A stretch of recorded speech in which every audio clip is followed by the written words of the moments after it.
Ya, Dok. Boleh mulai dengan Oke. perkenalan dan awal gejala itu. Kasih, Oke. Dok. Sebelumnya, ini kedengaran nggak suara saya nih? Ya, dengar cukup jelas. Cukup jelas ya? Oke. Ya. Sebelumnya saya sudah dikenalkan nama saya rasa nggak usah diulang lagi. Tapi kalau umur saya mungkin belum banyak yang tahu. Saya tahun ini sudah 65, bahkan lebih. Umur saya sudah 65 tahun. Oke, terima kasih. Yang sudah jelas ya suaranya ya, oke. Nah, sebelum saya mulai sharing dengan pengalaman pribadi, ini pengalaman pribadi saya ya. Saya ingin tekankan satu hal. Apa? Bahwa kita untuk hidup sehat, kita tidak bisa mengabaikan pola hidup dan pola makan yang baik.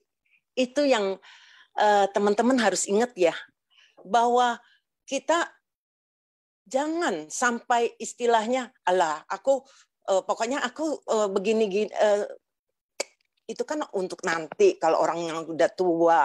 Baru kalau aku masih muda, semaunya makan, semaunya hidup, itu yang akan dirasakan setelah umur mulai 30-40 tahun mulai muncul penyakit-penyakit yang ada.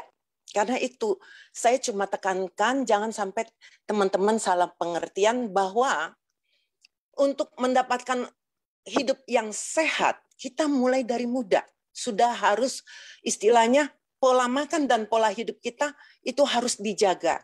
Nah, ini yang tidak saya lakukan. Saya tidak lakukan ini karena saya itu praktek dari muda. Saya praktek dari lebih kurang jam siang ya, dari lebih kurang jam 1, pulang sampai rumah udah jam 12 malam, jam 1 malam. Akhirnya yang saya lakukan itu Senin sampai Sabtu. Akhirnya apa yang saya lakukan? Kalau ada waktu, saya tidak bisa lagi untuk berolahraga karena males. Akhirnya saya inginnya istirahat atau jalan-jalan. Jadi nggak ada waktu untuk olahraga dan sebagainya. Itu padahal itu salah satu faktor yang penting juga untuk membuat tubuh kita sehat. Maka itu janganlah kita lupakan pola makan dan pola hidup. Pola makan tentu yang kita perhatikan adalah kayak gizi makro, gizi mikro. Gizi makro pasti teman-teman sudah tahu, banyak yang sudah tahu, yaitu kayak karbohidrat, protein, dan lemak-lemak, tapi yang kita utamakan adalah yang tidak jenuh. Nah, untuk gizi mikro juga kita nggak boleh melupakan. Ya, itu apa? Seperti vitamin dan mineral. Tapi juga kita jangan terlalu berlebih-lebihan ya. Nah, itu aja yang saya ingin tekankan sebelum saya sharingkan apa yang saya alami. Sebenarnya, saya mengalami mulai gejala kepikunan itu di tahun 2010. Tahun 2010 itu, saya awalnya hanya mulai merasakan agak sedikit aneh kalau saya bicara dengan seseorang atau untuk ingat sesuatu, saya mulai kok gampang lupa ya. Nah, awal-awal itu saya nggak memperhatikan. Saya terus terang, saya nggak terlalu memperhatikan. Apalagi memang kesibukan saya yang padat ya. Saya pikir ya mungkin dengan usia saya udah 50-an, mungkin ya pasti ada degeneratif, kerusakan atau kemunduran dari otak. Ya wajar-wajar saja sih kalau sedikit-sedikit itu istilahnya lupa. Tapi di tahun 2011 yang membuat saya agak syok. Awal-awalnya saya begini. Saya diundang oleh seorang rekan atau kenalan saya, seorang dokter kandungan. Dokter kandungan ini mengundang saya untuk ke sebuah acara. Nah, sebetulnya saya sangat segan sekali, tapi karena sudah 3 kali diundang, akhirnya saya sangat tidak enak. Oke, saya bilang oke dok, saya datang. Itu dalam suasana, kemudian di situ saya pun dalam keadaan ngobrol, bercanda. Ternyata saya diharuskan untuk lakukan tensi, pakai tensimeter digital. yang ada kertasnya. Dia jadi setiap yang lakukan tensi itu pasti keluar struk kayak kertasnya itu.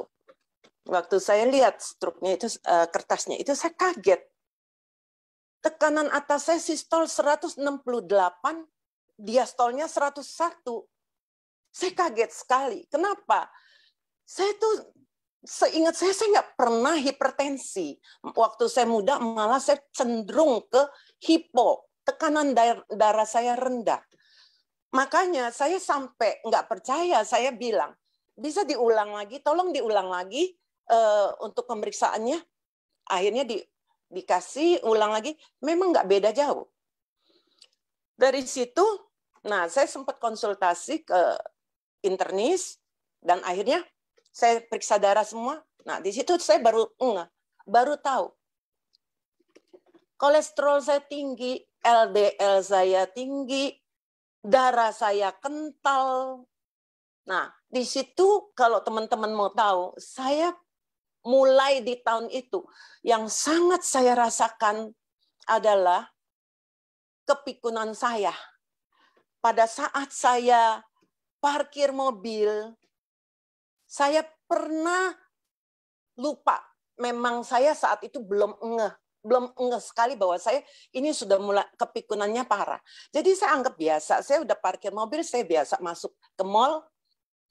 Waktu mau pulangnya, kok saya bisa nggak inget tadi di lantai berapa saya masuk, dari pintu mana saya masuk, saya tidak ingat sama sekali. Nah ini yang menjadi sesuatu yang mengagetkan buat saya, karena istilahnya dari muda, seumur hidup mulai saya membawa mobil, saya nggak pernah mengandalkan supir. Jadi saya segala sesuatu, saya harus pikir sendiri, parkir di mana, nggak bisa mengandalkan siapa-siapa. Jadi itu yang membuat saya aneh. Kayaknya saya tadi pada saat saya masuk, saya masih berusaha. Biasanya saya lewat, saya langsung ingat ini di lantai berapa. Apalagi kalau lantai itu saya pernah sekali atau dua kali, beberapa kali lebih-lebih. Pasti saya ingat. Nah ini saya sama sekali nggak ingat. Padahal mall yang bukan baru, mall yang udah sering saya datangi, cuma memang waktu parkir kan nggak selalu di situ, nggak selalu di lantai itu. Itu yang membuat saya mulai shock. Saya berpikir, ini ada sesuatu yang tidak beres dengan otak saya. Apa ini? Nah, teman-teman harus tahu. Maaf sebelumnya ya. Jadi pada saat itu memang saya terbukti.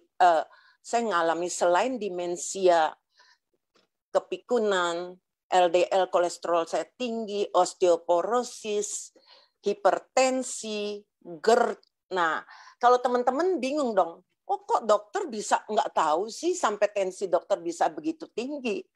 Nah, ada ceritanya lagi, yaitu saya itu sudah beberapa tahun tidak pernah mengukur tensi. Kenapa?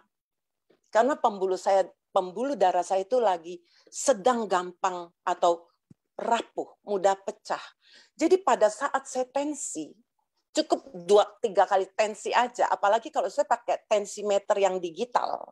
Itu kalau tensimeter digital, saya nggak bisa 1 kali tensi, saya harus beberapa kali tensi untuk melihat perbandingannya. Jadi kalau saya tensi beberapa kali, udah mulai kelihatan pecah. Jadi tangan saya ini seperti bergaris-garis, bergaret-garet seperti dikerokan apa-apa itu. Saya pernah 1 hari memakai tangan lengan pendek, saya berjalan, saya nggak ngeh itu. Ada orang yang dia bingung liatin tangan saya. Mungkin dia merasa aneh. Ini orang, ini ibu, kenapa ya? Itu tangannya bekas dicakar, karena dia lihat tangan saya yang lain nggak seperti itu, yang kanan enggak. Ini apa? Habis dicakar atau habis apa ya? Nah, saya baru ngeh. Oh iya, saya baru kayak sadar. Oh dia lagi ngeliatin. Oh iya ya, tangan saya kenapa jadi begini ya? Nah, kebetulan tensi saya saat itu selalu normal. Kalau saya tensi normal, memang nggak setiap hari saya tensi ya. Waktu itu berapa hari atau seminggu 2 minggu saya baru tensi sekali-sekali. Itu selalu normal. Karena itu saya percaya diri, makanya saya tidak mau tensi lagi. Setelah sekian tahun, ternyata pada saat saya di acara ini, saya kaget. Ternyata kok mendadak tensi saya sedemikian tinggi. Ini yang membuat saya agak kaget juga. Nah, dengan pemeriksaan ini semua, ternyata pembuluh darah saya begitu gampang mudah rapuh, tensi saya tinggi, kolesterol tinggi, LDL tinggi, kemudian saya sering vertigo. Nah, salah satu yang sering muncul belakangan itu saat-saat parah itu, saya sering vertigo, terutama di tempat praktek. Saya praktek itu memang kan dari siang, dari jam 1-an sampai malam. Nah, sekitar sore, kalau saya udah praktek beberapa jam, mungkin saya agak capek dan saya selalu pakai masker.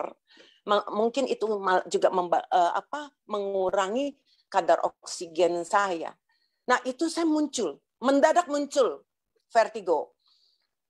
Kalau saya telat minum obat vertigo, saya udah telat sebentar aja, saya telat. Maka di dompet saya selalu harus ada yang namanya obat untuk vertigo. Kalau saya telat, saya udah nggak bisa praktek lagi karena pasien itu saya harus batalin semua, muter semua. Nah, inilah yang istilahnya sebetulnya waktu itu saya nggak ngerti ya, saya nggak nge bahwa vertigo itu juga salah satu tanda itu mengarah gejala ke stroke saya. Karena apa? Ternyata vertigo itu terjadi untuk saya ya. Vertigo itu terjadi karena memang penyebab vertigo itu banyak. Tapi untuk saya, vertigo itu terjadi karena aliran darah ke otak saya itu yang sangat tidak bagus. Karena buktinya sekarang, saya boleh dikata hampir tidak pernah vertigo. Nah, ini yang membuat saya waktu itu sempat jujur ada kekhawatiran, shock, stres. Kenapa? Pada saat saya menyadari bahwa saya itu mengalami demensia, di mana saya untuk bicara dengan seseorang, saya sebagian besar saya nggak bisa ingat apa sih sebenarnya yang dia bicarakan, saya nggak nangkep. Untuk istilahnya menghafal satu ayat di Alkitab saya pun sudah sangat sulit. Untuk menyebut nama pasien yang baru saya baca di kartu status yang suster saya sudah siapkan, hanya beda 1-2 menit, saya lupa namanya. Itu pun bukan pasien baru, pasien lama.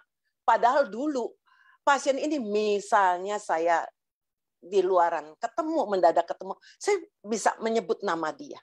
Lah, ini baru 1-2 menit saya lihat di kartu status saya, dan 1-2 menit kemudian saya mau memanggil nama dia, saya nggak ingat.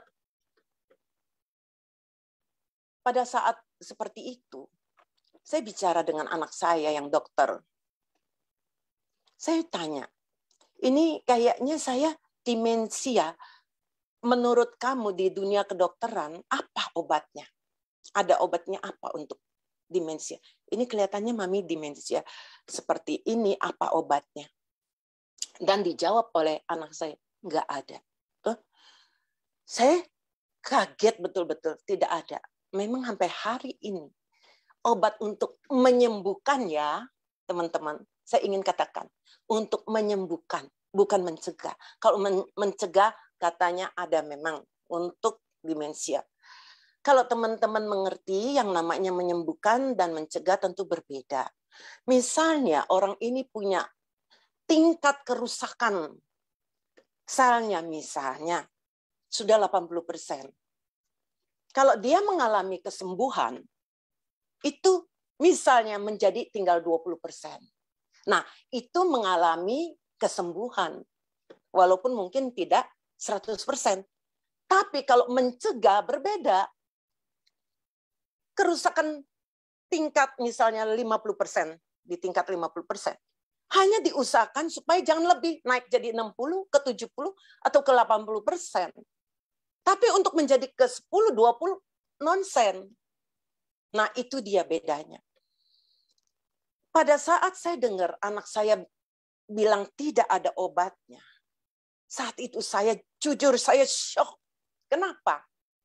Karena saya berpikir, ini logika saya. Kalau tidak ada obatnya, kalau hanya mencegah, belum tentu itu bisa. Belum tentu. Berarti kemungkinan saya pun akan semakin parah. Kalau semakin parah, apa yang akan terjadi? Saya sudah membayangkan untuk nama pasien yang baru saya lihat. Hanya beda 1-2 menit. Saya tidak bisa lagi menyebut. Apalagi semakin parah. Saya yakin kemungkinan besar nanti suatu saat saya nggak akan ingat siapapun. Termasuk keluarga saya, anak saya. Itu yang jujur saya takut banget dan membuat saya stres. Nah, di sini saya ya nggak ada ya, karena seperti itu saya tidak tahu yang namanya suplemen waktu itu, saya tidak tahu, saya tidak kenal, saya tidak. Karena kalau memang mau ini jujur banyak dokter yang tidak tahu dan tidak pernah dengar. Nah, kalau saya boleh kasih lihat ini ya. Kelihatan ya? Ya bukunya ya. Oke. Nah, kelihatan Iya, Sisyari. kelihatan, Dok. Oke. Iya, saya juga Judulnya ada. oke.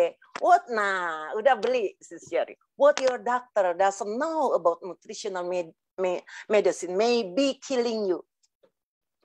Ini saya dikasih hadiah dari seorang rekan teman saya. Waktu itu saya juga sempat merasa agak aneh ya, ini buku ya, judulnya ya. Seorang dokter, penulisnya seorang dokter. Nah, dokter ini sebenarnya, ini sikap dokter ini itulah rata-rata para dokter.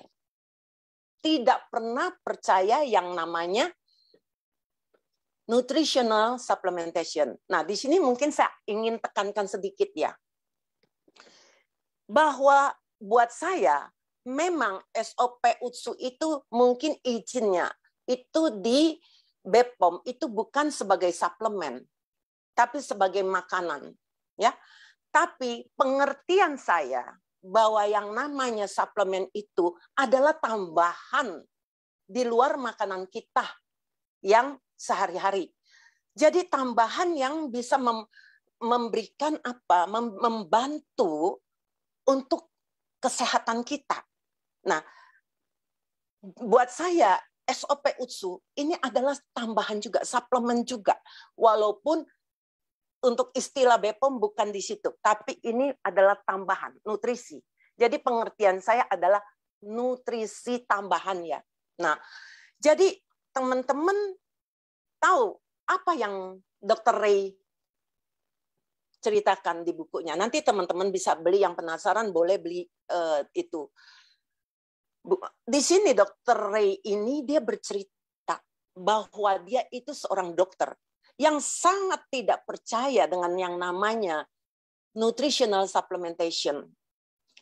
Itu setiap pasien yang datang yang selalu minta advice dia mengenai kalau mau minum seperti ini, dok, saya boleh nggak minum nih, misalnya vitamin atau mineral. Dia selalu berkata, itu lu cuma buang-buang uang, percuma. Lu cuma membuat urin lu lebih mahal saja.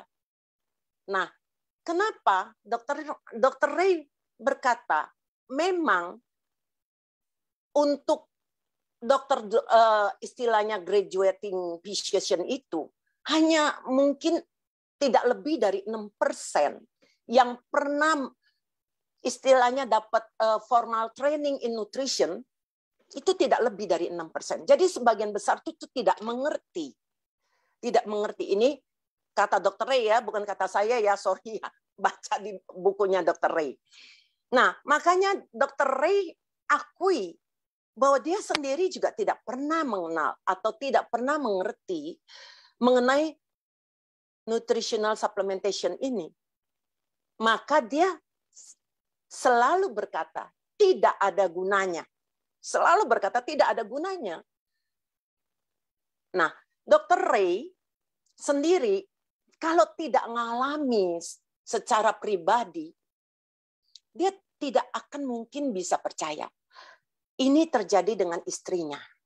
Istrinya itu mengalami penyakit namanya fibromialgia. Fibromialgia ini adalah memang penyakit yang istilahnya seumur hidup. Dr. Ray bukan nggak tahu, dan dia harus membawa istrinya berobat ke spesialis untuk menangani fibromialgianya.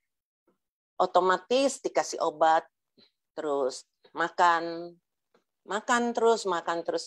Tapi semakin lama, semakin keadaan istrinya bukannya membaik. Bahkan timbul lagi penyakit lain. Bahkan istrinya pernah sampai mengalami namanya radang paru atau pneumonia akut yang parah.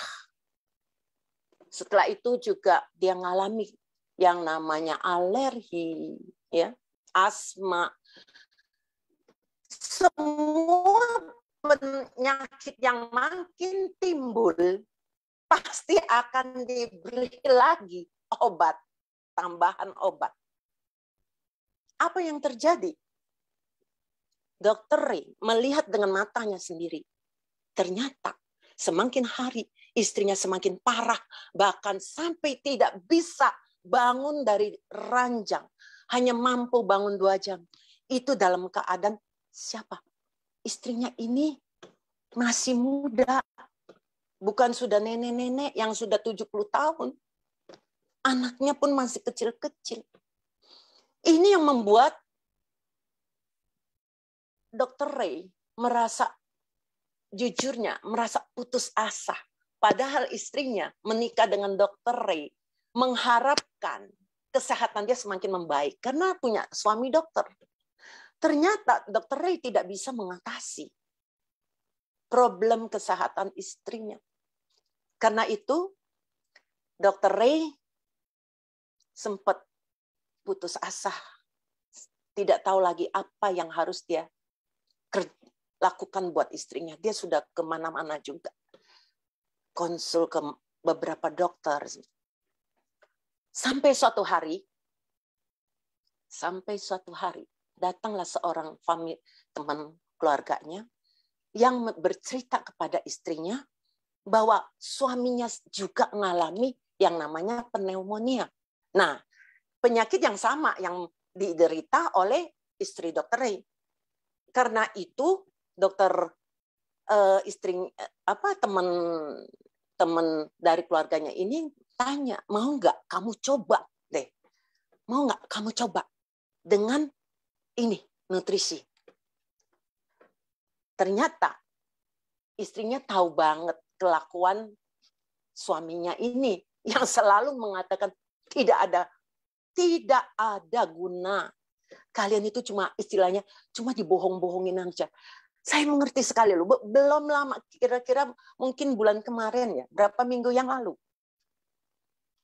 Saya itu mendengar dari video loh. Seorang dokter, dan dokter itu sering muncul di video, dan dia berkata apa? Tidak ada gunanya. Istilahnya, tidak ada gunanya kalau kalian tuh makan makanan begini tuh suplemen tidak ada gunanya. Jadi saya mengerti ya, kenapa? Seperti Dr. Ray katakan, dia tidak pernah memberikan sedikit pun waktu untuk mengevaluasi hasil studi secara ilmiah loh. Semua istilahnya nilai suplementasi bagi kesehatan. Jadi mereka menganggap pokoknya begitu baca ini Allah sudah menjudge negatif. Sayangnya itu. Nah, untungnya saya tidak sampai separah itu. Kalau saya sampai separah itu, rasanya saya mungkin sudah semakin parah, ya. keadaan saya sudah semakin parah. Jadi pada saat saya tahu keadaan saya seperti ini, awalnya saya terpaksa harus minum obat. Terpaksa. Tapi pemikiran saya, logika saya berpikir, coba bayangkan, yang rutin aja, darah kental, hipertensi, obat-obat hipertensi, semua itu harus saya minum. Tidak bisa main dilepas gitu. Bahkan kayak obat hipertensi, banyak yang karena tidak bisa merubah pola makan, pola hidup, yang tadinya misalnya dia minum Candesartan Silexetil yang minim dosis paling kecilnya 8, nanti mungkin nggak tahu setahun atau berapa naik menjadi 2 kali lipat. Nah, ini yang bisa terjadi kalau dia tidak bisa merubah pola makan dan pola hidup. Saya ini termasuk orang yang bukan mempunyai bisa merubah pola makan dan pola hidup saya dengan baik. Saya terus terang, tidak. Kalau saya bisa punya pola makan dan pola hidup yang baik, saya nggak mungkin punya penyakit yang demikian banyak. Jadi, cuma waktu itu saya berpikir, kalau saya minum obat demikian banyak selama bertahun-tahun, bagaimana risiko dengan ginjal dan liver saya? Nah, inilah yang kenapa yang membuat saya sampai berpikir, kalau ada alternatif lain yang bisa membantu, ya teman-teman, saya tekankan sekali lagi, membantu. Jangan teman-teman berpikir seperti gini loh. Jangan teman-teman berpikir, oh jadi ini ternyata Suba bisa untuk pasien hipertensi loh. Wah, kita tidak usah makan obat hipertensinya, kita makan Suba aja. Tidak bisa seperti itu. Teman-teman harus terkontrol. Dalam arti, untuk obat, teman-teman tidak bisa sembarangan menghentikan obat. Itu yang saya lakukan dulu. Nah, hari ini hampir boleh dikata saya tidak minum obat-obat kimia anorganik. Yang saya maksud kimia anorganik itu obat-obatan dari dokter. Karena obat itu rata-rata sintetis, tidak organik. Ini yang saya tahu. Segala sesuatu yang sifatnya yang sintetis, tidak dipakai jangka panjang, tidak akan baik sebenarnya buat ginjal liver kita. Maka kenapa saya memungkinkan. Nah, ini sebenarnya saya juga sebetulnya dalam keadaan dipepet istilahnya. Dr. Ray pun sama, istrinya dipepet, ya kan? Kalau kita tidak mengalami dipepet gitu, apa saya mau? Belum tentu. Sorry, mungkin orang menawarkan juga saya langsung gini, alah sudah sorry saya nggak percaya deh, nggak percaya dengan Anda, ya. Kemudian yang menjadi pemikiran saya untuk memilih produk pun, saya harus memilih yang sifatnya organik, karena organik itu lebih bisa diterima oleh tubuh kita dan sifatnya lebih aman bagi ginjal dan liver saya. Makanya kenapa setiap produk yang dikenalkan saya, yang saya pertama sering tanya adalah, produk kamu organik nggak? Apalagi di mall, sering sekali. Iya, Bu, ini organik, Bu. Kamu kalau organik, mesti istilahnya kamu harus jujur ya, nggak boleh, karena saya ini dalam istilahnya kalau saya cocok produk kamu, saya itu akan pakai dalam jangka panjang loh. Bukan hanya pakai mungkin sehari, 2 hari, atau sebulan, 2 bulan, tidak. Kalau saya lihat itu produk memang masuk di akal dan bisa ternyata saya cocok, kemungkinan saya akan minum dalam jangka panjang. Apa yang terjadi kalau ternyata itu juga tidak organik? Karena itu saya tanya, punya sertifikat organiknya enggak? Nah, ini dia. Tidak punya. Tidak punya. Makanya kenapa saya Subah Utsu saya berani minum? Karena punya sertifikat organik. Kalau tidak punya sertifikat organik, sorry, saya pun tidak mau minum. Nah, jadi itulah yang selalu saya tekankan. Untuk selalu saya mencari segala sesuatu itu yang organik. Saya tidak akan mencari yang tidak organik. Akhirnya saya memang kenal pertama kali produk. Waktu itu saya minum, setelah itu betul. Saya kelihatan di pribadi saya. Suatu perbaikan-perbaikan. Memori saya pun membaik. Itu saya harus akui. Memori saya membaik. Tapi aneh, setelah beberapa tahun, memori saya seperti stagnan. Seperti stagnan. Ini yang membuat saya bingung juga. Jadi gini, kalau saya kasih gambaran ya teman-teman ya. Dulu kan saya bilang, waktu saya lagi parah, nama orang, nama pasien yang baru dilihat aja, saya mau nyebut, karena saya pindah posisi dari tempat, misalnya kayak duduk saya ini tempat meja tulis saya, di praktek saya. Saya pindah ke dental unit, dental chair saya mau sebut nama itu orang, nggak bisa, lupa. Nah, pada saat memori saya membaik, saya mulai bisa mengingat. Saya bisa menyebut nama dia. Saya bisa menyebut nama dia. Tapi, ada tapi. Kalau misalnya ada pasien saya yang punya, contohnya, ada pasien saya punya 4 anak. Itu mereka dari kecil, dari umur berapa, 5-6 tahun, mereka sudah datang berobat. Mamanya selalu bawa 4 anak. Tapi mulai belasan tahun, mamanya mulai lepas, suruh datang sendiri atau dianterin oleh pembantu atau siapanya, susternya. Nah itu saya masih agak sulit. Misalnya 4 anak, anak ketiga yang datang, saya mau menyampaikan sesuatu kepada kakaknya yang paling besar. Saya mau sebutin nama kakaknya, itu saya masih nggak bisa. Tapi nama dia saya nggak lupa. Nama dia saya tidak lupa. Tapi mau menyebut nama kakaknya, itu saya masih lupa. Kalau sekarang, 4-4-nya, rata-rata saya sudah bisa ingat semua. Dan saya bisa menghafal jauh lebih baik. Nah, jadi itu yang saya rasakan. Pada saat itu, beberapa tahun kemudian, saya juga bingung kenapa saya stagnan. Saya kayak sesuatu yang berhenti.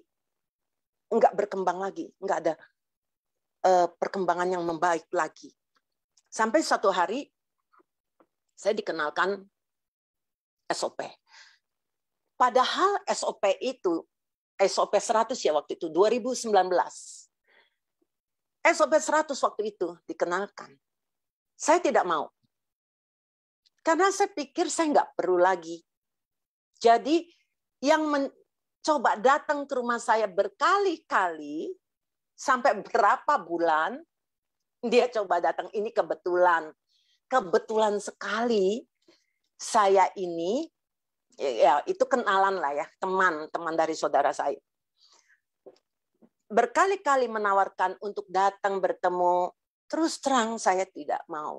Memang juga saya sibuk dengan praktek saya. Apalagi saya tidak tertarik dengan produknya. Nah, jadi saya maaf, saya bilang saya tidak ada waktu untuk bertemu. Saya sibuk, saya memang sibuk juga. Sampai akhirnya karena sesuatu peristiwa, akhirnya saya terpaksa menerima, terpaksa ya, sorry, saya tekankan kata terpaksa, menerima seseorang yang memperkenalkan. Dan pada saat itu saya merasa, oh seperti ini, karena dikasih coba. Dan saya saat itu, setelah orang tersebut pulang, saya berikan kepada saudara saya. Saya bilang ini ada produk baru ya. Kelihatannya saya tertariknya kenapa? Katanya ini punya regenerasi sel. Nah, mengenai regenerasi sel, saya terus terang belum pernah mendengar produk yang punya kemampuan regenerasi sel dan ini dalam bentuk paten fungsi. Saya belum pernah dengar. Makanya kenapa jadi akhirnya saya tertarik. Tapi saya jujur bilang ke saudara saya tidak mau member.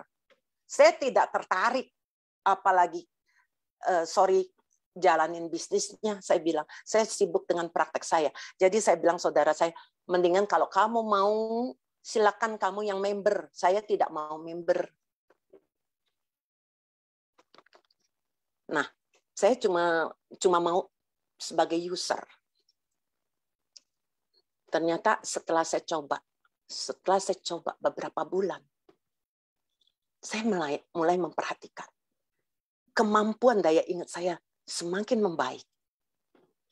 Ini yang membuat saya tertarik dengan produk ini, dengan SOP. Dan karena itu saya mau mempelajarinya. Saya ingin mempelajari lebih dalam. Ini produk sebenarnya, karena saya belum pernah dengar tentang kemampuan regenerasi sel. Karena gini loh, kalau kita tahu yang namanya regenerasi sel, semua juga pasti bisa terjadi. Bisa terjadi dengan kita makan apa, nutrisi, kayak protein, itu membangun sel. Dan perlu juga tentu multivitamin, multimineral, dan sebagainya. Nutrisi yang lengkap, yang baik, itu pasti juga membangun. Tapi teman-teman harus ingat satu hal. Saya ambil contoh ya, ini mengenai penelitian yang dilakukan di Washington University. Mereka sedang lakukan penelitian terhadap atau NK cell. Kenapa? Karena NK cell ini ternyata punya keistimewaan. Kalau teman-teman mau tahu, saya nih dokter, saya hampir belum pernah dengar NK cell. Pernah, tapi bukan dari kuliah atau apa ya, dari luaran seperti itu. Itu pun hanya sepintas. Ternyata bukan saya saja. Banyak sekali dokter-dokter yang juga mungkin hanya mendengar nama NK cell. Mungkin sekarang ini semakin istilahnya semakin populer. Kalau beberapa tahun yang lalu rasanya belum sepopuler sekarang, karena apalagi nih teman-teman selalu istilahnya memperkenalkan ini loh ada NK cell. Nah teman-teman sendiri tahu nggak apa keistimewaan NK cell ini? Ternyata sekarang ini Washington University saja sedang mengembangkan riset, untuk yang namanya imunoterapi. Imunoterapi ini adalah terapi untuk pasien kanker yang istilahnya mungkin sudah di kemo, udah nggak bisa, udah nggak berhasil karena indeks angka kankernya naik terus. Akhirnya diusahakan dengan imunoterapi. Nah, ternyata imunoterapi ini berbasis banyak, ada beberapa yang saya tahu kayak berbasis sel limfosit T ada. Ternyata Washington University sedang mengembangkan ke NK cell. Karena NK cell ini lebih menjamin, istilahnya mereka melakukan riset itu lebih kelihatan hasilnya lebih baik. Dan lebih aman dibandingkan limfosit T. Karena tidak menimbulkan badai sitokin. Nah, teman-teman tahu, bukan seperti, jadi NK cell ini pun kalau mau jujur tidak bisa hanya istilahnya, oh diambil NK cell-nya aja. Ada seperti orang kalau dia istilahnya diinduksi atau dipapar dengan namanya interleukin 12, 15, 18. Itu akan membuat NK cell ini menjadi aktif untuk membunuh sel kanker. Nah, kalau teman-teman baca di Utsukushi, di brosurnya kan, Utsukushi di dalam usus mengaktifkan interleukin 12 dan interferon gamma yang jika digabung akan mengaktifkan NK sel kita. Jadi istilahnya akibat utsukusi. Kalau tanpa utsukusi belum tentu NK sel ini akan aktif seperti itu. Ini dia yang saya pikir ini adalah tentu riset dari mereka para ahli, profesor AFC di Jepang itu yang menemukan istilahnya saya mungkin formula atau racikan mereka sehingga bisa mengaktifkan NK sel ini. Ini tidak gampang dan tidak bisa asal-asalan. Jadi tentu ada sesuatu yang sehingga bisa membuat NK sel kita menjadi aktif. Bahkan saya baca di beberapa jurnal, ternyata NK sel ini adalah garda terdepan. Garda terdepan. Karena dulu saya juga nggak tahu NK sel itu apa. Saya cuma tahu salah satu ya sel imunitas. Nah, sel imunitas ini memang banyak. Yang saya tahu untuk membunuh sel kanker itu ada dua. Sel limfosit T dan NK sel. Tapi sel limfosit T ternyata yang saya baca, dia bisa istilahnya dibohongin dengan sel kanker. Karena sel kanker itu termasuk sel yang sangat cerdas. Dia bisa sembunyi dari sel T, sehingga sel T tidak bisa menemukan dia. Tapi NK sel tidak bisa dibohongin. NK sel bisa menemukan sel kanker tadi. Kalau saya lihat seperti itu, wah ini sel luar biasa sekali. Ini yang semakin menarik saya. Ini yang membuat saya semakin tertarik sekali. Jadi, kenapa saya jadi kepengen istilahnya saya begitu kepengen sharing untuk ke teman-teman saya ya. Tadinya saya bukan apa-apa, mungkin saya termasuk sebenarnya kalau teman-teman lihat saya sepertinya saya ini orang yang ekstrovert ya. Sebetulnya saya itu introvert. Tapi karena saya sebetulnya tidak terlalu suka dipublikasikan atau di ini ya. Tapi karena Mrs. Sherry ini selalu sudah berkali-kali berkata kepada saya, "Dok, mungkin dokter bisa sharing karena ini bisa memberkati." Tadinya saya cuma pikir untuk share ke teman-teman grup-grup aja yang dekat-dekat atau kenalan saya aja. Tapi saya nggak ingin secara luas ya. Tapi ya karena saya pikir seperti itu Sherry katakan, oke lah, saya cobalah. Ya dengan maaf dengan banyak kekurangan saya karena jujurnya saya tuh cuma dokter gigi, bukan dokter umum yang jauh pengetahuan mereka jauh melebihi saya. Nah, ini yang saya ingin sharingkan apa yang saya rasakan dan apa yang istilahnya yang saya tahu. Nah, jadi itulah yang membuat saya itu tertarik. Ternyata tidak banyak dokter yang sudah tahu tentang NK cell. Saya pun baru tahu belakangan. Washington University pun mempublikasikan itu tahun kemarin, 2021. Jadi waktu saya baca itu, saya semakin hebat. Kita berharap mungkin NK cell ini nanti akan menjadi imunoterapi yang akan bisa membantu banyak pasien kanker yang sudah lanjut ya, yang sudah sulit sembuh ya. Kita berharap seperti itu. Tapi kalau kita lihat kan artinya bukan NK cell yang begitu aja, tapi NK cell yang memang diproses. Kalau Washington University mereka mengambil dari donor. Kalau kita minum, jadi itu mengambil dari donor kemudian diproses di luar, dimasukkan atau dipaparkan dengan yang tadi saya katakan interleukin 12, 15, 18 itu yang membuat sel-sel NK ini menjadi sangat aktif untuk membunuh sel kanker. Nah, anak saya sendiri sebagai seorang dokter katakan, memang tidak banyak dokter yang memang karena ini kan bukan istilahnya yang umum yang mereka biasa pelajari di bangku kuliah. Jadi anak saya bilang, memang banyak yang belum kenal. Nah, inilah waktunya mungkin kita memperkenalkan. Sebab dengan seperti ini, ya tentu mungkin ada kekurangan-kekurangan lainnya dari, saya belum tahu nih ya, nanti riset yang akan datang. Tapi saya lihat mereka sudah mengarah ke sana tahun kemarin 2021. Sedang kita sudah, AFC sudah produksi Utsu ini dari berapa tahun yang lalu loh. Artinya AFC ini perusahaan yang luar biasa loh. Inovatif banget. Mereka punya pengetahuan yang bagus gitu loh, yang luar biasa juga. Nah, seharusnya kita di sini kita belajar. Kalau kita sampai kena kanker pun, itu kalau teman-teman baca, biasanya kalau tanda itu sudah terjadi untuk ternyata kanker, umumnya itu sudah lanjut. Maksudnya kanker ini umumnya sudah lanjut.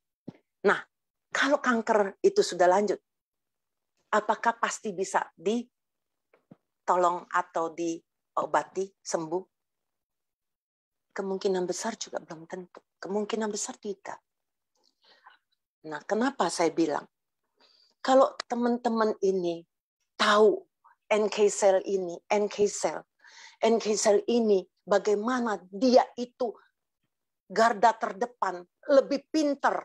Dia tidak perlu menunggu waktu. Nah, mungkin saya analogikan begini ya. Kalau rumah kita istilahnya didatangin penjahat, kalau keamanan kita, rumah kita, maksudnya mungkin security kita sudah siap di depan rumah, sudah siap. Penjahat datang, dilawan oleh security kita. Kalau security kita cukup kuat, penjahat itu nggak akan mampu masuk, ya kan? Jadi mereka nggak bisa merusak rumah kita. Nah, beda kalau kita tidak punya security yang kuat di depan. Keburu masuk, penjahat itu sudah mengobrak-abrik, istilah saya mungkin mengobrak-abrik dalam rumah kita. Baru kemudian datanglah polisi. Tapi kehancuran itu yang sudah terjadi di dalam rumah kita tidak bisa diperbaiki lagi. Maksudnya nggak bisa dicegah karena memang sudah hancur. Nah, ini yang saya kalau pikir, maaf ya, ini pemikiran saya sama dengan kayak NK cell. Dia itu garda terdepan. Kalau dia cukup kuat, begitu, dan dia non-spesifik lagi. Artinya dalam arti begini, virus siapa aja, lu datang sini, gua hajar. Istilahnya seperti itu. Pokoknya virus, bakteri, siapapun istilahnya, musuh, datang dihajar. Tapi kalau NK cell kita lemah, ya nggak bisa. Nah, tapi juga jangan teman-teman lupakan satu hal, yang namanya seperti virus, itu virus load-nya itu juga hati-hati. Kalau yang datang itu karena kita sudah lengah, ya istilahnya, kita nih udah lengah dalam arti gini, sudah virus COVID sudah nggak ada, udah hampir nggak ada, jadi kita bebas, mari kita buka masker, kita ngobrol segala macam. Nah, ini yang teman-teman harus hati-hati sekali, karena virus load itu pun sangat penting yang teman-teman harus perhatikan. Karena kalau yang masuk virus itu misalnya 10 juta misalnya, tentaranya misalnya. Terus teman-teman punya tentara cuma 10.000, ya mana mampu untuk melawan, udah pasti dia akan masuk. Tapi kalau teman-teman punya tentara dan kemampuan dia itu kuat, maka dia bisa misalnya membunuh, datang 10.000, dia punya kemampuan bisa membunuh 10.000. Virus itu tidak akan merusak organ tubuh kita. Karena dia nggak ada kesempatan untuk masuk ke jaringan tubuh kita. Ini dia yang perlu, yang saya pikirkan. Kenapa perlu? Tapi teman-teman maaf, banyak saya lihat ya, oh kalau sakit aja baru minum UTSU. Teman-teman harus tahu, yang namanya proses itu nggak begitu istilahnya untuk mengaktifkan NK cell itu bukan begitu gampang. Sekarang minum langsung, tidak, dia perlu proses. Nah, kenapa saya bilang kalau teman-teman memang bisa,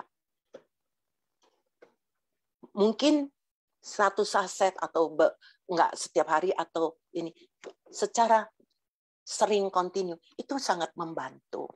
Itu sangat membantu. Nah, nanti mungkin saya cerita kepada mungkin mengenai seorang teman baik saya ya. Ini salah satu yang menguatkan saya juga ya. Teman saya ini dia penderita kanker prostat. Kanker prostat yang pernah dioperasi kalau saya tidak salah itu tahun 2016. Di Singapura, bukan di sini, di Singapura. Nah, pada saat dia selesai dioperasi, beberapa bulan kemudian dia dikontrol oleh dokter Singapura, dicek PSA-nya, ternyata PSA-nya yang batas, Singapura punya batas dengan Indonesia berbeda ya. Singapura batasnya itu 1. Kalau Indonesia batasnya 4. Nilai angka dia sudah 1,9 sekian. Ini yang membuat dokternya sempat kaget. Dan teman saya disuruh lakukan yang namanya PET scan. PET scan ini untuk melihat apakah kemungkinan sudah ada metastase dari sel kanker ini ke bagian organ tubuh lainnya. Ternyata belum, atau tidak ada. Akhirnya disuruhlah teman saya ini lakukan yang namanya suntik hormon setiap 6 bulan sekali. Jadi teman saya mulai lakukan suntik hormon setiap 6 bulan plus suntik NK cell. Nah ini teman-teman ingat, NK cell. Jadi teman-teman ingat ya, NK cell teman saya ini suntik NK cell. NK cell ke China. Kalau dirupiahkan 2 terapi itu lebih kurang ternyata dirupiahin lebih kurang itu hampir 200 juta. Hampir 200 juta. Nah, teman saya harus lakukan setiap setengah tahun sekali. Jadi, setiap setengah tahun dia harus lakukan. Pada awal 2020, teman saya ini cari anak saya untuk lakukan namanya live blood analysis. Ini adalah pemeriksaan darah yang memang tidak bisa untuk mendiagnosis, tapi hanya untuk screening awal. Nah, anak saya melihat ada tanda-tanda peradangan dekat sekitar liver. Akhirnya anak saya bertanya, Om ini kenapa? Ini kenapa ada tanda peradangan? Nah, teman saya baru bercerita bahwa dia baru berapa bulan ini, mungkin kalau nggak salah 2 bulan atau berapa itu, operasi yang namanya empedu. Operasi empedu, tapi anehnya sudah berapa bulan kok kelihatan masih ada radang. Akhirnya anak saya anjurkan minum Suba Utsu tadi. Suba Utsu, kemudian waktu saya tahu begitu, saya juga jelaskan ke teman saya bahwa Suba Utsu ini ternyata bukan hanya untuk radang yang sekarang dia ini, tapi juga bisa untuk mengarah ke kanker dia, untuk mencegah kanker dia. Itu akan sangat baik sekali kalau dia minum. Teman saya tentu karena dekat sama saya, jadi dia percaya ya. Ini kan bicara kepercayaan. Sampai Juli 2020, dia lakukan pemeriksaan darah lagi. Semua lengkap. Hasilnya ternyata PSA dia tidak cuma 0, sekian. Padahal Indonesia punya batas itu 4. Jadi artinya PSA dia itu sangat bagus. Akhirnya Akhirnya dia minum teruslah. Berapa yang dia minum? Sehari 2 suba, 2 utsu. Nah, sampai tahun ini, Mei tanggal 20, dia berangkat ke Singapura. Tanggal 21 dia telepon saya dari Singapura. Tanggal 21 Mei dia telepon, dia bilang, ini dokter yang operasi dia minta kamu berikan kompos, maksudnya apa isinya yang saya minum itu, suba dan utsu itu. Kenapa saya tanya? Ini ternyata hasil lab dokternya, jadi dia cerita ke saya. Dokternya itu sudah sangat khawatir dengan keadaan teman saya ini, karena 2,5 tahun tidak pergi kontrol. Sampai dokternya berkata, kalau kamu sampai kambuh lagi, saya belum tentu bisa menolong lagi loh. Makanya dokternya sangat khawatir. Jadi dokternya minta dia periksa PSA-nya semua. Ternyata PSA-nya sangat bagus. Kemudian ginjalnya. Teman saya pernah bermasalah ginjal karena pernah mengalami sakit malaria yang parah. Akhirnya dikasih obat. Dan akhirnya obat dosis tinggi. Akhirnya kehantam ke ginjal dan liver dia. Makanya dokter Singapura ini berkata, ternyata ginjal kamu pun bagus, stabil. Berarti yang kamu minum selama 2,5 tahun ini sifatnya aman buat kamu. Tidak. Nah, jadi dokter ini mengakui, dokter Singapura ini mengakui bahwa suba dan utsu yang diminum oleh teman saya selama 2,5 tahun, sehari 2 suba, 2 utsu, ternyata tidak membahayakan ginjalnya. Tetap membuat dia sehat. Nah, jadi itu yang saya katakan. Ini salah satu juga semakin menguatkan saya bahwa ternyata dokter Singapura itu pun mengakui, dan dokter itu sampai hari ini hanya suruh kontrol aja nanti 1,5 tahun, tapi cukup minum suba dan utsu saja, tidak yang lain, tidak suntik hormon juga. Nah, kalau saya bandingkan harga ya, kita bicara harga ya. Coba teman-teman pikir, teman saya ini minum 2 suba 2 utsu, kan 6,8. Saya anggap 7 juta lah nanti untuk bulan depan ya, lebih kurang 7 juta. 7 juta lebih dikit ya. 7 juta kali 12. Baru 80 juta lebih ya. Tapi kalau dia berobat hanya untuk suntik tok, sudah 1 tahun, sudah hampir 400 juta. Tapi itu pun hanya untuk NK cell, tidak bisa untuk istilahnya gini loh. Kalau pankreasnya dia bermasalah atau ginjal dia bermasalah, ya nggak bisa. Nggak bisa. Artinya itu kan cuma NK cell. Kalau misalnya untuk regenerasi ya nggak ada. Suntikan NK cell-nya itu ada regenerasi selnya nggak? Ya nggak ada. Nah, jadi kalau teman-teman, mungkin disinilah teman-teman bisa berpikir. Bisa berpikir dan menceritakan atau membandingkan untuk orang-orang yang selalu berkata mahal. Mungkin teman-teman bisa sharing ini. Seperti itu.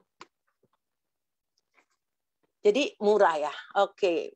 Ternyata murah banget ya katanya. Iya iyalah. Kalau kita mikir, coba teman saya malah sekarang ya, kulit mukanya kelihatan, jujur dia hampir 70 tahun ya. Beda berapa tahun dari saya. Dia juga kelihatan seger. Kelihatan energi. Bahkan waktu sempat dia cerita, dia pergi naik mobil satu dengan saudaranya, itu kena COVID, dia ya nggak kena COVID. Jadi selain ke muka, ke kulit, kemana, ke organ, yang terutama ke organ-organ yang kita nggak pernah tahu, yang mungkin mulai degeneratif, karena degeneratif itu pasti terjadi. Untuk semakin usia dia semakin tinggi atau semakin tua, pasti degeneratif itu pasti terjadi, nggak mungkin tidak terjadi. Nah, kalau degeneratif itu semakin lama, semakin banyak, semakin lebih banyak dibandingin regenerasi selnya, makanya nggak heran kalau nanti kelihatan semakin tua, keriput, penyakit degeneratif, organ-organ rusak, muncul penyakit-penyakit degeneratif lain, otomatis itu otomatis, kita nggak bisa menghindar. Karena itu kenapa kita butuh yang namanya subah. Subah untuk apa? Untuk membantu regenerasi sel kita. Seperti itu. Oke, mungkin si Sherry mau bertanya. Si Sherry? Iya, boleh. Dok, ini kita dengerin dengan seksama, benar-benar fokus ya. Jadi kita nggak boleh potong, soalnya mesti mengalir, benar kan, Dok? Ya, jadi Ya. suara saya cukup jelas ya. Tadi soalnya Jelas. suaranya agak kecil. Jadi ini Jelas. ceritanya nih, Dokter Juliana sebenarnya udah diminta Pak Niko, udah cukup lama untuk hadiri Home Talk hari ini. Jadi benar-benar luar biasa sharingnya ya hari ini. Dan awalnya itu dokter itu cuman mau Zoom kecil-kecilan aja ya Dok ya waktu itu ya. Iya. Jadi dengan visi misi yang sangat humble, sangat mulia, rendah hati, dokter ini mau berbagi dengan kita semua. Alangkah baiknya kalau bisa dibagi ke lebih banyak orang lagi di luar sana. Jadi teman-teman mungkin yang putus harapan, ada yang teman keluarganya atau Anda sendiri yang putus harapan atau pasrah atau udah males ya coba ini itu. Mungkin kita hari ini udah dengar dokter bisa lebih terbuka mindsetnya. Jadi dokter ini kan sudah 12 tahun mengalami demensia pertama itu. Jadi dokter itu sekarang kan keadaan dokter itu udah jauh lebih baik. Dan hebatnya lagi, ini dokter kan udah rutin konsumsi 2 tahun ya. Nggak ada skip ya. Jadi kan 2 tahun ini dan dokter hampir kemarin 3 baru tahun loh ya. hampir 3 tahun ya. Iya. 2 tahun lebih ya. 2 tahun lebih, sorry. 2 tahun lebih. Iya, jadi dokter kemarin baru sharing, bahkan ingatan dokter itu lebih kuat lagi sekarang loh. Jadi menurut dokter ini kan sudah boleh dibilang sudah lolos ya, sudah makin ingatannya sudah semakin kuat dan sudah semakin baik kondisinya. Perlu nggak dokter sendiri merasa konsumsi sop utsu ini perlu nggak diterusin? Bagi dokter itu gimana? Coba diceritain. Oke, jadi gini ya. Kan banyak sekali ya orang yang berpikir gini, loh, saya udah makan ini loh, udah setahun loh, udah setahun lebih nih. Apa saya mesti minum terus, ya kan? Tentu, saya cuma tinggal nanya, sampai di mana kamu ingin kesehatan kamu? Kalau kamu tanya saya pribadi ya sis, share. Kalau saya otomatis, karena saya tahu fungsi subah utsu itu gimana. Selama saya mampu membeli, otomatis pasti saya akan beli. Kenapa? Semakin usia saya semakin lanjut, semakin tua, bukan artinya kesehatan saya semakin baik. Bukan loh. Proses degeneratif itu akan berjalan terus. Semakin besar, bahkan semakin besar. Karena kemampuan regenerasi sel saya itu yang semakin kecil. Makanya kenapa kita yang semakin tua, kita akan kelihatan semakin keriput, karena itu proses degeneratif itu lebih besar di kulitnya itu dibandingkan regenerasinya. Mau tidak mau, selama saya bisa beli selama saya bisa beli, saya akan minum. Saya akan terus minum. Begitu, share. Dok, jadi kemarin itu kita kan udah pernah Zoom sebelumnya ya. Ada dengar cerita bahwa dokter awalnya memang coba produk ini pengen sembuhin atau lebih untuk gejala demensia awalnya kan. Tapi kemarin ada cerita tentang keluhan di dengkul ya dok ya. Oh iya, di dengkul. Ya, jadi boleh ceritain bahwa Oke. rupanya sop usu ini bisa membantu yang lain juga. Nah, itu kan saya bilang tadi. Kalau saya, ini mengenai dengkul ya, mungkin teman-teman sebagian belum ada yang istilahnya belum tahu tentang peristiwa cerita saya mengenai dengkul saya. Saya mengalami dengkul saya itu kalau naik tangga itu sakit. Sampai saya udah berapa tahun sebelum saya kenal AFC, saya sudah minum produk-produk yang sebelumnya itu sudah dikenalin saya untuk dengkul. Dan produk ini pun pasti dokter-dokter tahu lah. Karena banyak dokter yang istilahnya menyarankan untuk pasien yang punya masalah sakit sendi, dengkul, dikasih produk ini.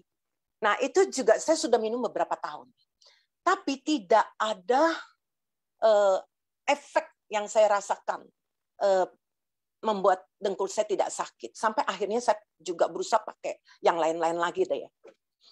Nah, kemudian waktu saya minum SOP 100 waktu itu, saya minum.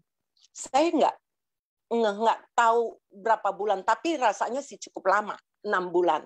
Nah, inilah yang saya katakan lagi teman-teman. Jangan teman-teman itu hanya demi istilahnya supaya cepat closing tuh teman-teman sering istilahnya gini loh, memberi PHP, pengharapan palsu ya, pemberi harapan palsu. Oh, minum aja. Nanti lihat seminggu 2 minggu udah itu mungkin terjadi kebetulan buat orang-orang tertentu ya. Saya nggak mau menjudge ya, sorry. Saya tidak mau menjudge. Tapi kalau logika saya yang pakai secara medis, rasanya nggak begitu cepat loh. Kenapa? Karena kenapa dengkul saya sakit? Terjadi gesekan antara tulang kaki saya. Itu karena bantalan atau meniskusnya itu sudah rusak atau sudah aus. Sehingga terjadi gesekan. Dengan gesekannya ini, itu yang menimbulkan rasa sakit pada saat bergerak. Jadi pada saat saya minum SOP, karena ada regenerasi selnya, dia perlahan-lahan memperbaiki meniskus saya itu. Memperbaiki. Sehingga tulang kedua, tulang sendi tulang saya kepala sendinya itu tidak beradu.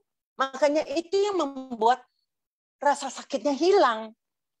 Nah, saya itu dulu kebetulan sebelum saya kenal AFC, saya sempat berpikir saya ingin lakukan stem cell injection therapy untuk dengkul saya. Memang saya tahu itu bukan murah ya, itu puluhan juta juga waktu untuk dengkul, satu dengkul aja ya. Tapi untung saya bersyukur belum saya lakukan.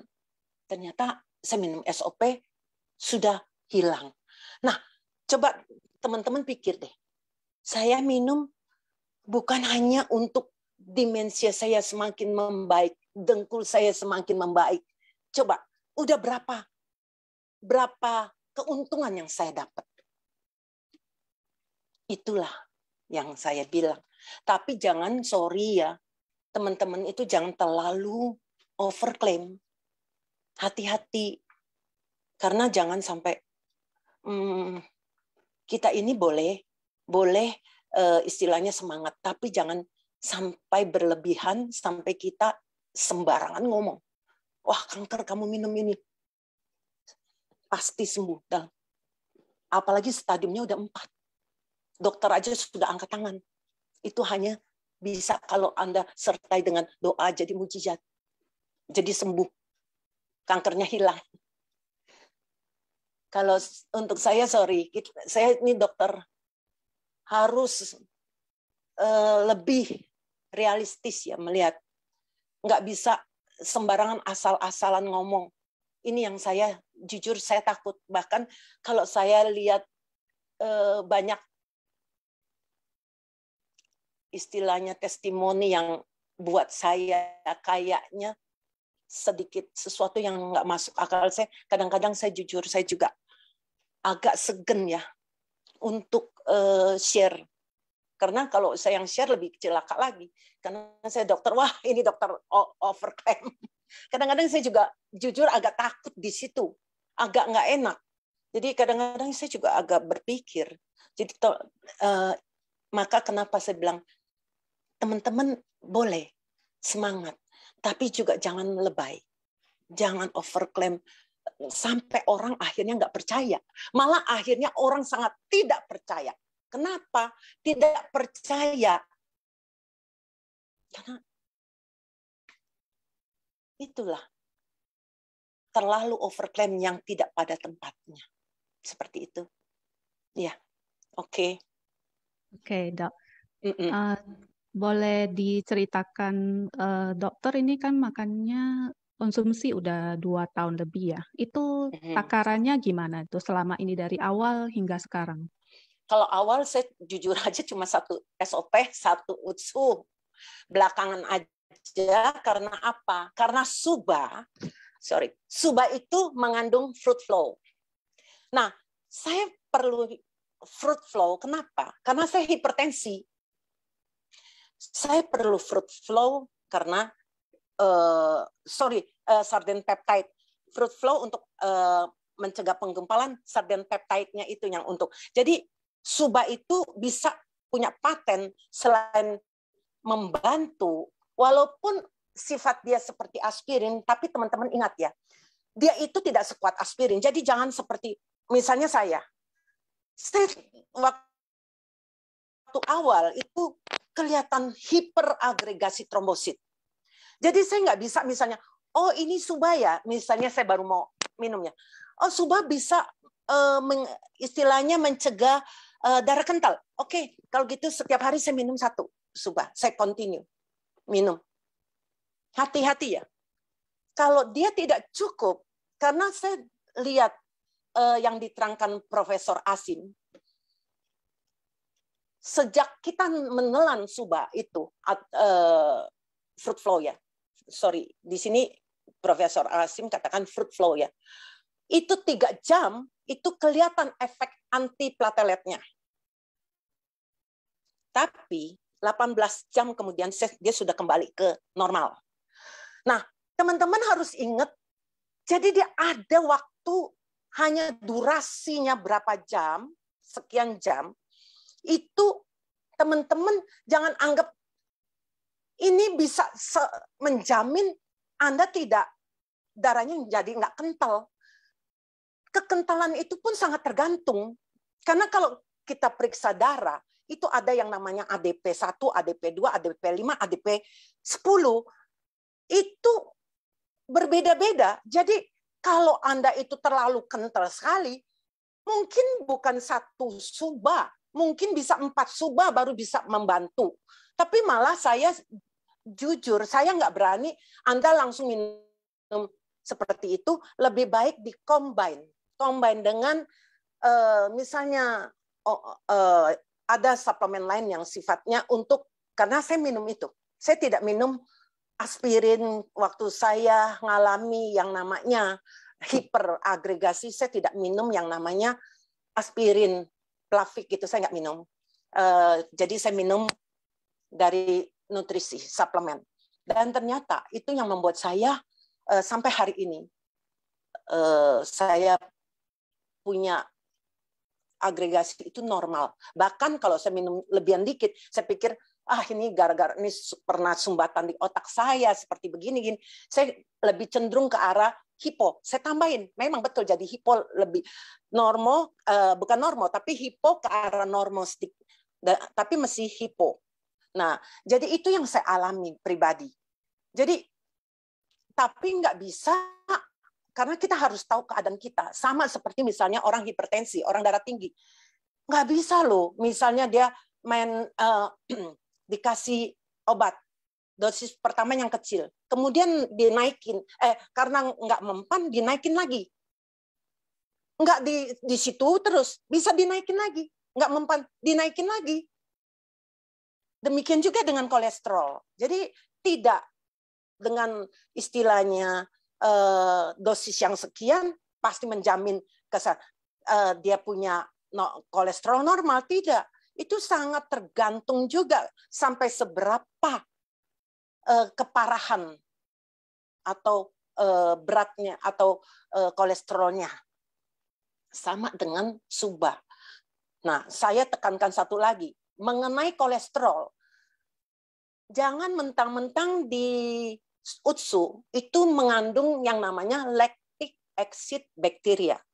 Yang saya baca di UTSU itu ternyata itulah salah satu faktor yang membuat, yang pengetahuan sekarang itu adalah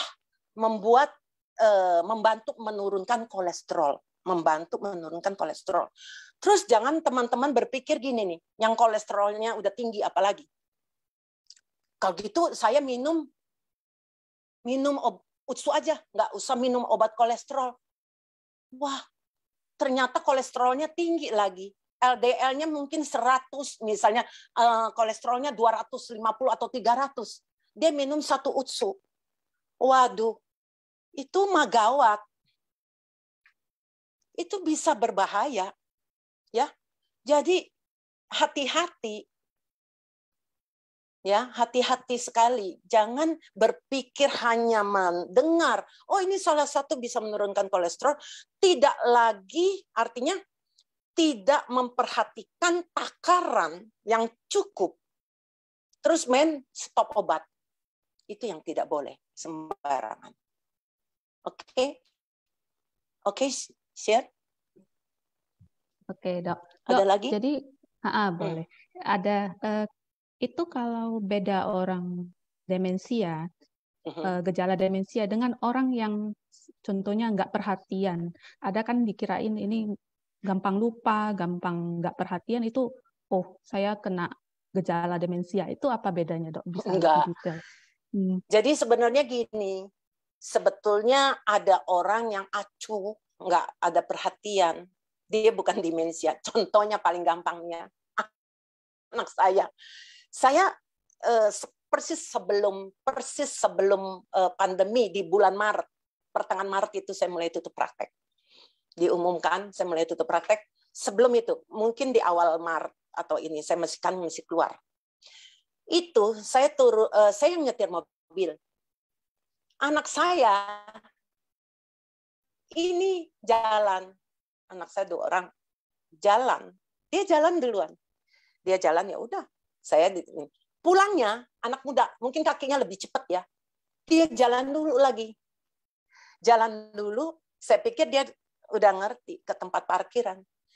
Saya tinggal ikutin. Ternyata saya lihat dia mengambil arah yang salah. Anak saya yakin belum pikun. Berarti mereka terlalu menganggap remeh. Menganggap, oh, di sini loh. Padahal mereka nggak ada perhatian. Cuma kira-kira, kayaknya di sini letak. Tidak ada perhatian. Bukannya mereka pikun. Gitu. Jadi sebenarnya kalau yang namanya demensia itu ya memang kayak saya itu karena penyumbatan. Kebetulan waktu saya mulai merasakan gejalanya, saya mulai jujur sempat stres karena saya membayangkan. Terus jadi makanya kenapa saya berusaha. Oh ya, jangan ada orang gini, wah kalau gitu jangan kayak Dokter Yuliana tuh. Nggak perlu tahu kita nanti jadi stres kayak Dokter Yuliana. Dia sudah bisa membayangkan apa yang bakal terjadi nanti kemudian hari. Makanya dia stres. Ini salah. Ini saya udah dengar berapa kali loh pasien mau periksa darah. Mendingan saya nggak periksa. Kenapa? Daripada nanti saya stres, mendingan saya nggak tahu. Waduh, ini gawat ini. Kenapa? Orang seperti ini yang menganggap nggak perlu tahu-tahu dia stroke. Dia stroke. Saya ini termasuk mujizat. Kalau mau jujurnya, saya itu udah stroke. Kenapa? Saya tiap malam mau tidur, saya tiap malam tidur, kalau bangun pagi, ini semua tangan saya semutan. Udara dingin, AC kamar saya dingin, itu tangan saya semutan. Kenapa? Itu karena menandakan peredaran darah saya di tepi, di periferi ini tidak jalan dengan benar. Maka semutan. Nah, kemudian vertigo itu pun salah satu, karena jalan darah ke otak saya tidak lancar, ada sumbatan. Itu tanda-tanda yang bisa mengarah ke stroke. Tapi sekarang saya bersyukur, saya tidur dingin-dingin juga nggak apa-apa. Malah saya di ujung sini saya jarang pakai apa. Dulu saya pakai sampai minta tolong beliin sarung tangan. Sarung tangan padahal mestinya sarung tangan kulit ya. Tapi saya yang orang kayak buat naik motor. Tapi saya nggak biasa ya. Jadi saya sampai cari apa sarung tangan pengantin. Saya pakai itu supaya jangan terlalu dingin, supaya nggak semutan kalau bangun. Nah, oke, share. Jadi itu yang saya, mungkin ada pertanyaan lagi, mungkin ada pertanyaan apa yang sharing? Itu kalau mengenai takaran ya, kan disarankan itu bagi orang yang sudah rutin konsumsi obat hipertensi, diabetes dan sebagainya. Menurut dokter itu takaran itu baiknya gimana tuh menurut dokter? Takaran ya. Kalau takaran itu memang relatif ya. Kalau dia sehat-sehat, badannya kecil, rasanya 1 utsu atau 1 suba itu udah cukup ya kalau badannya. Lah kalau kayak saya ini beratnya 72 kilo. Tinggi saya 170. Kayaknya kalau 1 suba, 1 utsu memang agak-agak kurang ya. Jadi mestinya 2 kali. Tapi lucunya, waktu saya awal minum 1 SOP 100 selama berapa bulan, itu juga tetap berasa loh hasilnya di dengkul kanan saya. Itu luar biasa juga. Saya pikir luar biasa juga. Karena rutin ya dok? Tidak pernah skip ya? Ya, saya setiap hari saya usahakan minum. Oke. Dokter mungkin bisa ceritain singkat mengenai orang yang rutin atau enggak itu bedanya apa gitu? Oh, nah kalau gitu ini kebetulan terjadi kepada orang dekat saya. Tahun 2021 bulan Juni Juli. Itu kena COVID. Saat itu kan COVID Delta. Nah, bagaimana saya melihat orang yang rutin, enggak rutin sih sebetulnya, 1 keluarga, suami istri dan anak. Tapi saya ya nggak rutin sekali ya, tapi suka minum lah. Nah, pada saat kena COVID, itu kan selalu 1 kamar. Jadi 1 kamar selama berhari-hari. Itu ya pasti virusnya itu udah boleh bilang sudah merata. Sudah meratakan. Nah, coba bayangkan saat yang tidak minum, itu sampai mengalami saturasi oksigennya sudah di bawah 90, sudah sesek dan akhirnya harus dirawat di rumah sakit. Bayangkan, itu rumah sakit sedang penuh-penuhnya. Tidak ada yang gratis. Mau tidak mau harus masuk rumah sakit. Berbayar. Dan bukannya murah. Ratusan juta habis. Karena paru-parunya waktu di rongsen itu banyak sekali, hampir putih semua. Walaupun hanya karena orangnya masih sadar. Saya bilang, hantam tetap. Memang saat itu saya cuma bisa sambil doa, saya berharap untuk suba utsunya terus dihantam. Yaitu suba, saya kasih memang melebihi dari kantor. Karena badannya besar. beratnya lebih dari 100 kilo. Mau tidak mau saya harus suruh lebih. Nah, di sini saya lihat perbedaannya. Istri dan anak. Anaknya begitu cepat, padahal anaknya sampai anosmia juga ngalami. Tapi saya lihat bagaimana perbedaan orang yang minum walaupun mungkin nggak setiap hari, itu lebih mempunyai daya tahan tubuh dibandingkan yang tidak. Bayangkan cuma kena COVID ratusan juta biayanya untuk masuk rumah sakit. Coba kalau jadiin Suba Utsu bisa berapa tahun ya minumnya? Nah di sini saya pada saat keluar dari rumah sakit tetap saya pesankan jangan lupa Suba hantem lebih banyak. Terus berapa bulan. Dan ternyata baru beberapa bulan yang lalu di rongsen paru-parunya itu bersih. Yang saya khawatirkan adalah terjadinya long COVID. Saya khawatirkan saat itu terjadinya long COVID, tapi saya bersyukur kalau ternyata tidak terjadi. Makanya kenapa saya lebih, karena saya tahu kerusakan paru-parunya yang udah demikian parah. Dia perlu regenerasi sel yang kuat. Ternyata hasilnya memang baik. Itu. Misyar. Itu perbedaannya. Iya. Iya. Dok, kan tadi mungkin sudah diceritain selain demensia banyak banget keluhan dokter yang sudah boleh dibilang terobati ya gitu. Boleh diceritain kembali apa aja itu kembali. Jadi kita bisa mengingat dokter. Maksudnya nih, apa aja selain demensia? Ya. Ada gejala apa lagi? Jadi kita pembuluh darah saya. Pembuluh darah saya. Nah ini sekarang saya kan pakai tensimeter digital. Sekarang alat tensi saya bukan 1. Tahu nggak ada berapa? 3. Saya tensi. Nggak, karena saya pakai tangan panjang jadi nggak bisa kasih lihat ya. Hampir setiap hari saya tensi. Nggak ada garis merah-merahnya. Itu pembuluh darah itu pun sangat penting loh. Karena apa? Kalau dia terjadi arteriosklerosis, terjadi pengerasan, itu pecah di otak, terjadi lagi stroke hemorrhagic. Nah, karena itu jangan main-main. Saya cuma bersyukur ya, pembuluh darah saya sekarang jauh lebih kuat, jadi pada saat saya tensi berkali-kali tidak sampai muncul pecah-pecahnya, itu udah enggak.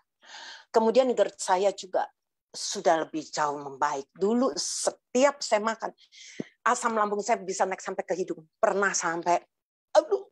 Nah, seperti itu. Saya bersyukur berapa tahun. Sekarang ini nggak sampai seperti itu. Nggak. Sangat jarang, tapi juga nggak keluar asam yang mengerikan seperti itu. Nggak. Oke? Oke. Dok,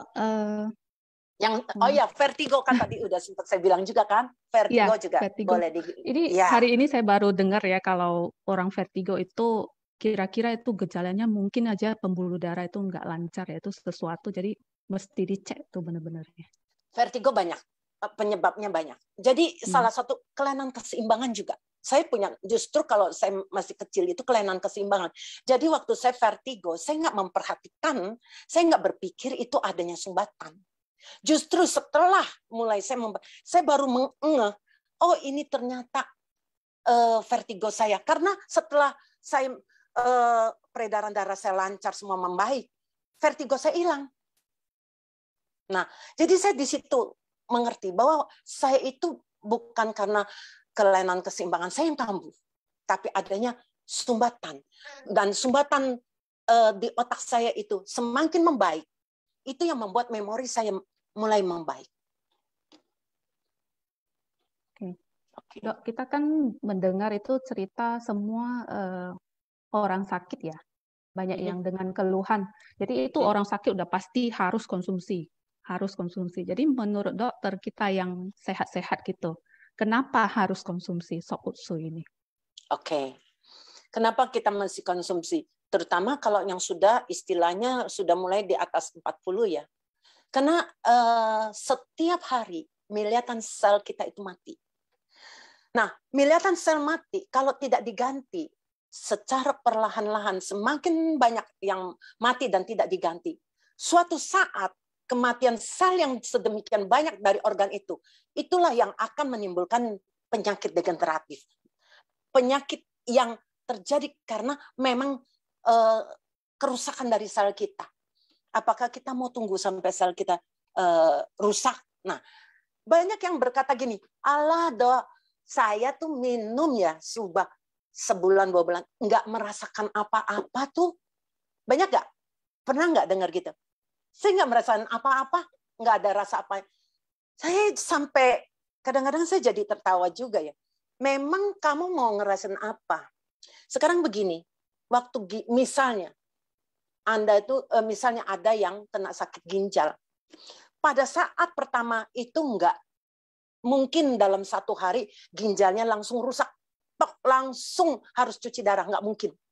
Pasti itu sudah berbulan-bulan, bahkan bertahun-tahun. Nah, pada saat terjadi kerusakan sel itu, dia bisa merasakan nggak? Dia nggak merasakan. Banyak yang tidak merasakan. Dia tidak merasakan, dia tidak tahu terjadinya kerusakan. Demikian juga pada saat terjadinya regenerasi sel, perbaikan sel, itu tidak, selnya bicara, ini aku lagi perbaikin loh selnya. Yang enggak seperti itu. Cuma terjadi perbaikan. Nah, otak saya waktu mengalami istilahnya perbaikan, saya nggak merasakan otak saya bicara. Nah, cuma saya setelah sekian lama, setelah sekian bulan-bulan, saya baru mulai merasakan tandanya, cuma tanda. Wah, oh iya ya, kok saya mulai bisa ngingat ya? Oh ini ya, itu tanda. Ya kan? Tapi bukan, saya tidak tahu waktu dia mulai mengalami kesembuhan sel-sel otak saya yang membaik, sel syaraf otak saya yang membaik. Saya nggak tahu dia kapan bekerjanya. Saya tidak merasakan dia bekerjanya. Saya tidak tahu. Nah, seperti itu. Banyak yang baru minum 1-2 bulan sudah berkata, kayak saya nggak merasakan apa-apa tuh. Seperti itu. Banyak yang seperti itu. Padahal dia kerusakan ginjal, kerusakan organnya pun dia nggak tahu. Tahu-taunya sudah parah. Istilahnya sudah parah. Jadi segala sesuatu tuh kerusakan bertahap itu dia juga nggak pernah merasakan. Oke? Seperti itu. Oke, Dok. Hari ini cukup panjang ya Zoom-nya. Biasanya Zoom Pak Niko nggak gitu panjang sih. Tapi hari ini benar-benar kita belajar ya? banyak banget. 2 jam ya? Oke. Iya, ya nggak terasa. Mungkin ada satu yang ingin saya ini tolong. lagi sampaikan biar teman-teman bisa ingat ya. Ya. Kalau dibilang mahal nih, soal mahal nih. Waduh, Subah Utsu mahal sih begitu gini-gini. Sekarang teman-teman coba ajak berpikir ya, berpikir secara realistis ya. Kalau saya bilang gini loh, kalau kamu minum rutin, ini memang kita nggak bisa maksain orang yang nggak mampu beli, terus kita maksain dia ya nggak mungkin juga ya. Tapi kalau orang itu dia mampu beli, tapi pelit, ya maaf aja. Karena ada yang saya lihat seperti itu. Sudah kena COVID, baru umur 40-an, untuk beli Subah Utsu aja begitu sayang, akhirnya meninggal. Itu kan lebih istilahnya ya ampun. Gini. Nah, coba teman-teman bicara seperti gini. Kalau Anda mampu, kecuali nggak mampu, saya juga nggak bisa bilangnya. Kalau Anda mampu, Anda punya uang banyak, apa salahnya Anda invest di kesehatan? Dalam arti begini loh, mungkin cuma minum 1 Subah, 1 Utsu misalnya. Saya bilang, itu kalau Anda rutin minum, itu bisa memperpanjang usia Anda loh. Loh, kok dokter bisa ngomong begitu sih? Emang dokter Tuhan yang tahu. Saya lagi bicara bukan masalah ini ya, maaf ya. Saya bukan bicara masalah nasib. Karena kalau takdir itu di tangan Tuhan. Saya lagi bicara dari segi medis. Begini, kalau Anda ini makan Subah Utsu secara teratur, kemudian organ-organ Anda menjadi sehat, tidak jadi kena sakit, misalnya nggak jadi pankreas Anda tidak jadi rusak, ginjal Anda tidak jadi rusak. Kalau Anda berpikir secara realistis, orang yang ginjalnya rusak, pankreasnya rusak, jantungnya rusak, Apakah bisa umurnya lebih panjang dibandingin kalau dia sehat? Ya nggak mungkin kan? Pasti orang yang sehat itu yang umurnya lebih panjang. Saya ngomong apa adanya loh.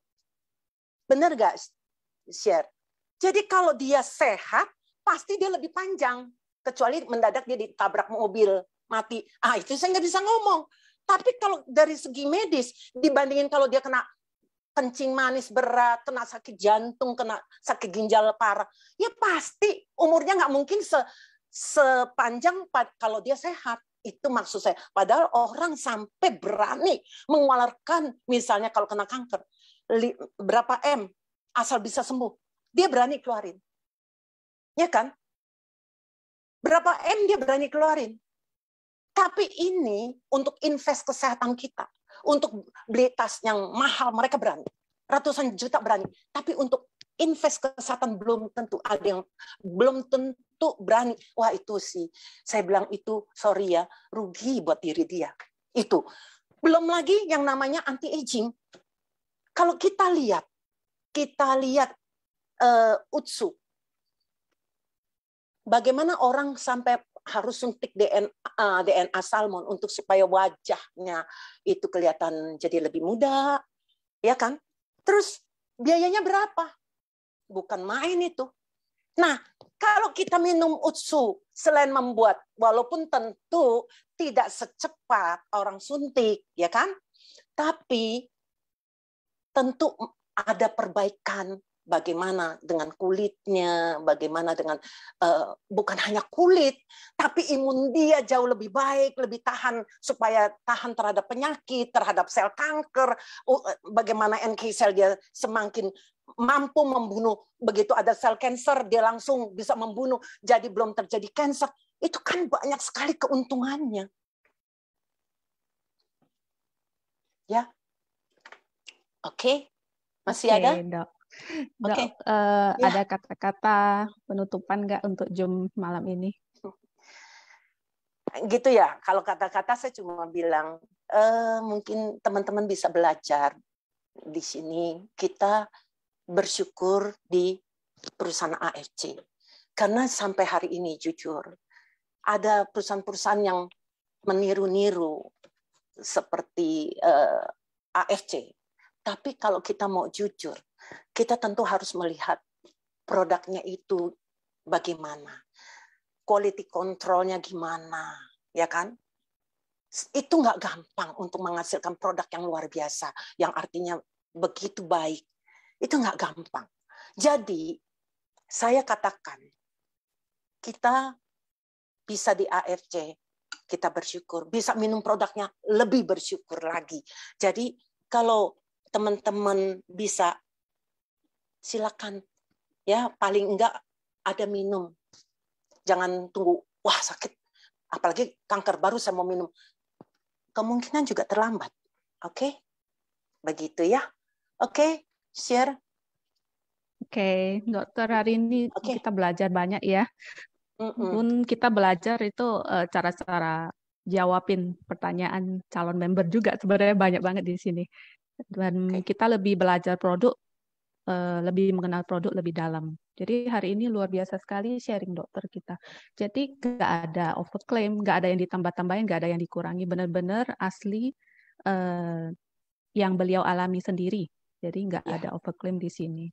Terus di sini kita maksudnya hari ini kalau bisa tuh seperti memberi harapan ya. Maksudnya bagi orang-orang sakit itu uang seberapa banyak pun di depan mata itu nggak ada gunanya. Terus terang itu benar. Iya, jadi mungkin ini setelah mendengar kita ada teman-teman atau keluarga atau mungkin Anda sendiri yang merasa pasrah atau udah males mencoba atau udah intinya udah putus asa ya. Mungkin ini perlu dicoba. Suba Usu ini kan organik. Jadi kalau dicoba pun nggak ada efeknya,